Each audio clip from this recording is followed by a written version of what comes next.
so you can move through both a little easier. Introducing the well-connected 2019 Lincoln MKC. Lease the Lincoln MKC for only $319 a month, only at your Lincoln dealer.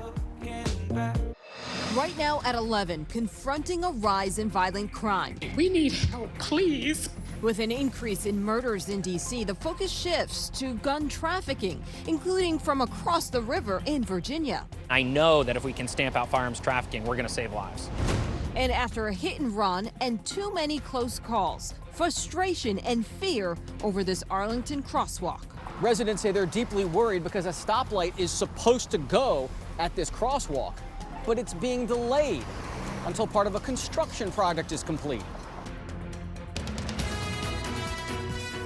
Now, ABC 7 News at 11 on your side. Well, 7 is on your side tonight as the district looks to turn the tide in the rise in violent crime. And the numbers are disturbing. Violent crime is up 2%. Murders are up by double digits, 11% compared to this time last year. And the overwhelming majority of those killings were shootings. Michelle? And John, that's where this issue becomes more than just D.C.'s problem. District leaders blame a flood of illegal guns for the spike in shootings. And they say at least a third of the weapons they've seized come from across the river in Virginia. Well, in fact, today, D.C. held a hearing on gun trafficking, but new tonight, only on 7. Our Annalisa Gale shows us how the feds in Virginia now are working to stop those traffickers.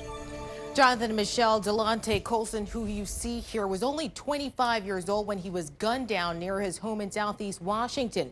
And although we don't know where that murder weapon came from, we do know this. D.C. prosecutors and Virginia prosecutors are working together to stop the deadly trend. I am one of the ones who heard the gunshots, and I actually called the gunshots in. And I didn't even know I was calling it for my son. Helena Colson shared her pain with council members on Thursday morning. My son was not. He was 25. He had his whole life ahead of him. Her son, Delonte Colson, was shot and killed on August 14th in Southeast. They executed my son.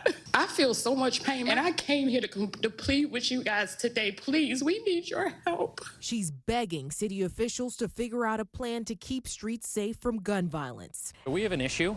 We have a lot of firearms going from Virginia into the District of Columbia. In Virginia, U.S. Attorney Zach Terwilliger is working with a new task force known as the Project Safe Neighborhoods Initiative to address the issue that the council sees as a growing problem, with the number of illegal firearms coming from Virginia increasing from 538 in 2017 to 599 in 2018. Anytime you have guns, especially illegal guns, on the street, that's going to contribute to violence. Assistant Chief Robert Conti says straw purchases are a big part of the problem. Cases where, where individuals, utilize women as straw purchasers who may have a Virginia address, as an example, to purchase firearms. Last month, police arrested Darius Giles in their latest bust. He's accused of buying 45 guns in Virginia and then illegally selling them to Maryland and D.C. residents.